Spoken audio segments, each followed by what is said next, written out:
Hi guys, তো এই পর্বে আমরা দেখাবো যে মেগা মেনুটি আর কি ভাবে আপনি ডিজাইন করতে পারবেন। তো সেটা করার জন্য আমরা এখানে এক্সট্রা মেগা মেনু সেটিংসে ক্লিক করব। দেন এখানে দেখুন কি আছে। মেগা মেনু উইড, তো আমরা কন্টেন্ট দেওয়া আছে, আমরা যদি মেনু কন্টেইনার উইড দেই তাহলে দেখুন কি হয়। সেভ দেই, দেন ক্যান্সেল, তারপর সেভ মেনু। আমরা এবার মেনুতে যে রিলোড দেই,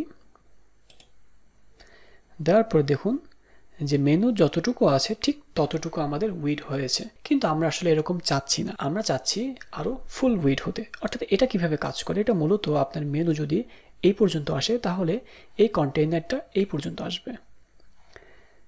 আশা করি আপনারা বুঝতে পেরেছেন। এখন আবার আমরা অ্যাবাউট আসে যাই, এক্সট্রা মেনু সেটিংসে ক্লিক করি। মেনু কন্টেইনার না দিয়ে আমরা যদি দিই ফুল, তাহলে দেখুন কি হয়। সেভ, দেন আমরা এখানে রিলোড দিয়ে দেখি কোনো পরিবর্তন হয় কিনা।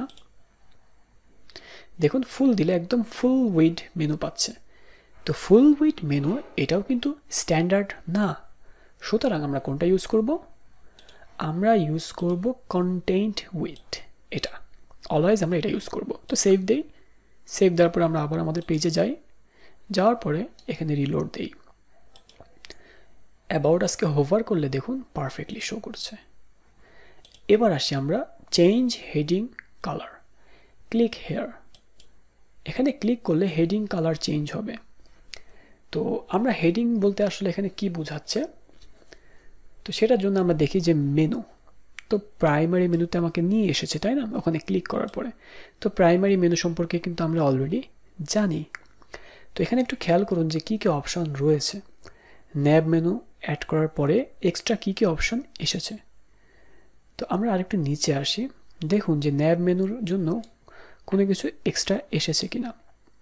তো আমরা একটু কালারে আসি, মেগা মেনু কলাম হেডিং। খেয়াল করুন কালারে মেগা মেনু কলাম হেডিং, এটা কিন্তু আমরা মেগা মেনু অ্যাক্টিভের জন্য এসেছে। আমরা এখানে ক্লিক করলাম, কালারে ক্লিক করলাম। আমরা যদি এই টাইপের একটি কালার নিতে চাই, তো আপনারা অলরেডি দেখেছেন যে আমরা কি দিয়ে কালার ইউজ করি, কালার পিকার। এটা দিয়ে আমরা এই কালারটি নিব, কপি, রাইট ক্লিক করে কেটে দিলাম। এরপর আমরা এখানে ক্লিক করব, রাইট ক্লিক করব, দেন পেস্ট। খেয়াল করুন আমাদের কালারটি চলে এসছে। এবার আমরা মেনুতে একটু হোভার করি, দেখি মেনুতে আমাদের হেডিং কালার এসেছে কিনা। তো আমরা এটাকে পাবলিশ করি, দেন আমরা একটু রিলোড দিই। যদি না হয় তাহলে আমরা অন্যভাবে কাজ করব। তো দেখুন যে মেনুতে আমাদের হেডিং হিসেবে কিন্তু এগুলি কাজ করছে না। অর্থাৎ আমাদেরকে মেনুতে হেডিং হিসাবে ওগুলিকে ব্যবহার করতে হবে। তো সেটা আমরা করে ফেলি, তারপরে আমরা আস্তে আস্তে কালার চেঞ্জের দিকে আরও আগাবো যে আর কী করা যায়। তো আমরা এটাকে কেটে দিই, দেওয়ার পরে ব্লগে আসি। আসার পরে দেখুন যে অ্যাবাউট আসের মধ্যে ব্লগ, এই ব্লগটি মূলত কি, একটা মেনু সেটিংসে ক্লিক করুন। করার পরে এখানে একটা অপশান রয়েছে, যে অপশানে বলা হচ্ছে যে make this menu as column heading. যখনই আমরা এখান থেকে এটাকে বলবো যে এটা কলাম হেডিং হিসাবে কাজ করো, তখনই কিন্তু সে কলাম হেডিং হিসাবে কাজ করবে। তো আমরা একটু আগে কালার দিয়ে এসেছি, চাইলে আমরা এখানেও কালার দিতে পারি, কিন্তু আমরা এখানে দিব না। তার মেন কারণ হচ্ছে আমরা গ্লোবালি কাজ করলে আমাদের বারবার প্রত্যেকটি হেডিংয়ে কালার চেঞ্জ করতে হবে না। দেন আমরা সেভ দিয়ে দিব। এবার আমরা রিলোড দিব। দেখুন যে এই হেডিংটা কালার চেঞ্জ হয়ে গিয়েছে। তো এটা এই মেনুর হেডিং হিসেবে কাজ করছে। ঠিক তেমনিভাবে আমরা যদি বাকিগুলি চেঞ্জ করতে চাই তাহলে আমরা খুব সহজে করতে পারবো। এরপরে আরও অনেক অপশান রয়েছে, এগুলো আমরা আস্তে আস্তে পরের পার্টে আমরা একটা একটা করে সবগুলি অপশান দেখব মেগা মেনু, যাতে করে আপনারা খুব সহজেই খুব সুন্দর সুন্দর মেগা মেনু তৈরি করতে পারেন। তো কন্ট্যাক্ট আসটা আমি এখান থেকে রিমুভ করে দিই, কারণ 3টা থাক, এত বেশি মেনু নিয়ে তো আমরা দরকার নেই, প্রয়োজন নেই। আপনারা আগে ভালো করে বুঝতে পারলে সেটা আমার জন্য বেটার হবে।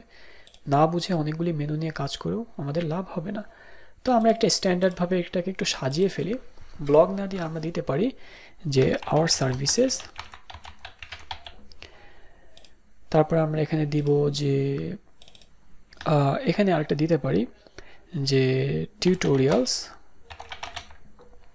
যে আওয়ার টিউটোরিয়ালস, যে আমাদের কী কী টিউটোরিয়ালস রয়েছে। তারপর আরেকটা দিতে পারি, এখানে কি দেওয়া যায়, আওয়ার টিম মেম্বার্স, অর্থাৎ টিম মেম্বার্সের নাম সিম্পলি এখানে জাস্ট এটা দেওয়া দরকার নেই। তারপরে আমরা দিয়েছি। এখন আমরা অ্যাবাউট আছে হোভার করি, দেখুন কত সুন্দরভাবে আমাদের মেনুটি শো করছে। তো আমরা চাচ্ছি যে এটাকে 4টা না দিয়ে একটু সমান সমান নিয়ে আসি, তাহলে আরও সুন্দর লাগবে দেখতে। তো এতটুকু কি করেছি আশা করি আপনারা বুঝতে পেরেছেন। অর্থাৎ আমরা হেডিং দিয়েছি, হেডিংয়ের কালার দিয়েছি গ্লোবালি। এরপরে আর কি কি করা যায় আমরা একটু আমাদের অ্যাবাউট আছে ক্লিক করে দেখি। আচ্ছা, তো আমরা এখানে মেগা মেনুতে এই 3টা অপশান বুঝে গিয়েছি। এখন আসি ব্যাকগ্রাউন্ড কালার। তো ব্যাকগ্রাউন্ড কালার আপনারা চেঞ্জ করতে পারবেন। অর্থাৎ এখানে ব্যাকগ্রাউন্ড কালার যদি আমরা ধরুন এই টাইপের ব্লু কালার দিই, সেভ দিই, দেখুন ব্যাকগ্রাউন্ড কালার চেঞ্জ হয়ে গিয়েছে, যেটা খুব বিশ্রী লাগছে দেখতে, তাই না? তো আমরা এখানে হোয়াইট দিয়ে দিই যেটা ছিল। দেন ব্যাকগ্রাউন্ড ইমেজ, আপনি চাইলে ব্যাকগ্রাউন্ড ইমেজ ইউজ করতে পারেন। তো ব্যাকগ্রাউন্ড ইমেজ কেমন ইমেজ ইউজ করবেন? সচরাচর মেনুতে অনেক সময় কি হয়, সব মেনুতে রাইট সাইডে কর্নারে ব্যাকগ্রাউন্ড ইমেজ ইউজ করা হয়। তো আমি যেহেতু এরকম ইমেজ এখনও তৈরি করি নাই বা আমাদের গ্রাফিক্যালিও তৈরি করা নেই, তারপর আমি একটু দেখি যে সব ইমেজ গুগল থেকে আমরা সার্চ দিয়ে দেখি যে এই ধরনের কোনো ইমেজ পাওয়া যায় কিনা। তো আমি যদি একটু সুন্দরভাবে দেই যে ধরুন এটা কি ইমেজ, এটাকে আমি ওপেন ইন নিউ ট্যাব করি, এই ইমেজটা আমরা একটু নিয়ে দেখি যে আসলে কোনো কাজে লাগানো যায় কিনা। তো ব্যাকগ্রাউন্ডে যাই, যাওয়ার পরে এখানে ব্যাকগ্রাউন্ডে আপলোডে ক্লিক করব। দেন আচ্ছা, ওই ইমেজটা না দিয়ে আমরা যদি মনে করি আমাদের এখানে তো অনেকগুলো ইমেজ রয়েছে, আমরা যদি এখানে দেওয়ার মতো ইমেজ এই একটা আছে, তো আমরা এই ইমেজটা ইউজ করতে পারি।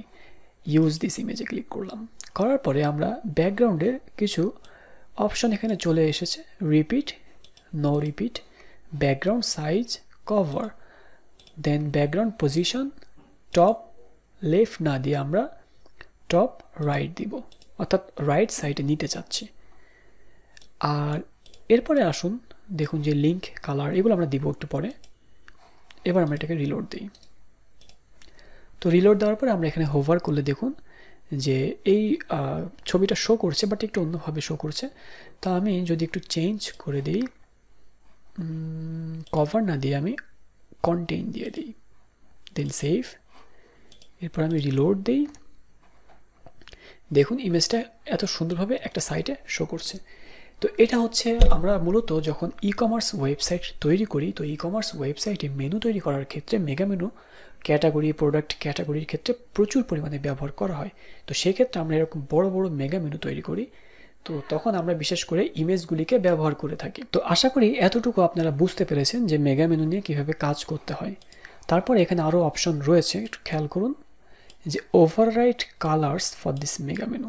আপনি যদি এখান থেকে কালার চেঞ্জ করতে চান তাহলে এখান থেকে পারবেন, আর যদি মনে করেন কাস্টমাইজার থেকে চেঞ্জ করতে তাহলে কাস্টমাইজার থেকে করতে পারবেন।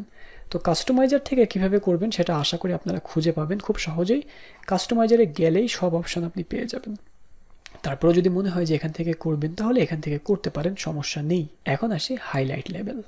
তো মেনু হাইলাইট লেভেলে যদি আমি দেই যে নিউ, এখানে একটা কথা দিলাম নিউ, নিউ লিখে হাইলাইট লেভেল একটা কালার দিই, তাহলে আপনারা বুঝতে পারবেন রেড কালার।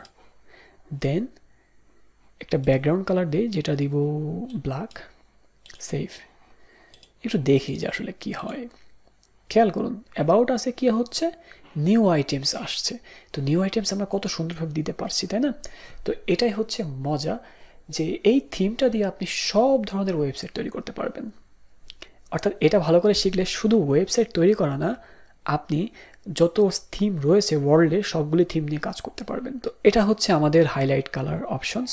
তো আমি এটাকে ব্যাকগ্রাউন্ড রেড দেই, আর এই কালারটি দেব হোয়াইট, দেন আরও স্ট্যান্ডার্ড লাগবে। তো তো আশা করি এটা বুঝতে পেরেছেন। তো আমরা এই ব্যাকগ্রাউন্ড ইমেজটাকে আরও সুন্দরভাবে দিতে পারি, অনেক রকম করে দিতে পারি। তো যাই হোক, সেগুলো আমরা পরবর্তীতে আপনাদেরকে আস্তে আস্তে দেখিয়ে দিব। এখন আমাদের এই মেনুর এত সময় কি নিয়ে কাজ করলাম? আমরা এত সময় কাজ করেছি কি মেগা মেনুর এই প্রাইমারি হেডিং অর্থাৎ প্রাইমারি হোভার এরিয়াটাকে নিয়ে। এত সময় আমরা যেটা নিয়ে কাজ করেছি সেটি হচ্ছে এই টোটাল এরিয়া নিয়ে কাজ করেছি। এখন আমরা যেটা নিয়ে করব সেটা হচ্ছে একটা কলাম, একটা কলামের মধ্যে কি কি করা যায় সেটা আমরা একটু দেখব। তো চলুন শুরু করা যাক। সেটা আমরা মনে হয় যে পরের পার্টে করলে ভালো হয়। 3টা পার্টে শেষ করলে আপনারা খুব সহজেই বুঝতে পারবেন এবং আপনাদের জন্য সুবিধা হবে। তো এটাকে আমরা অফ করে নতুন করে শুরু করি।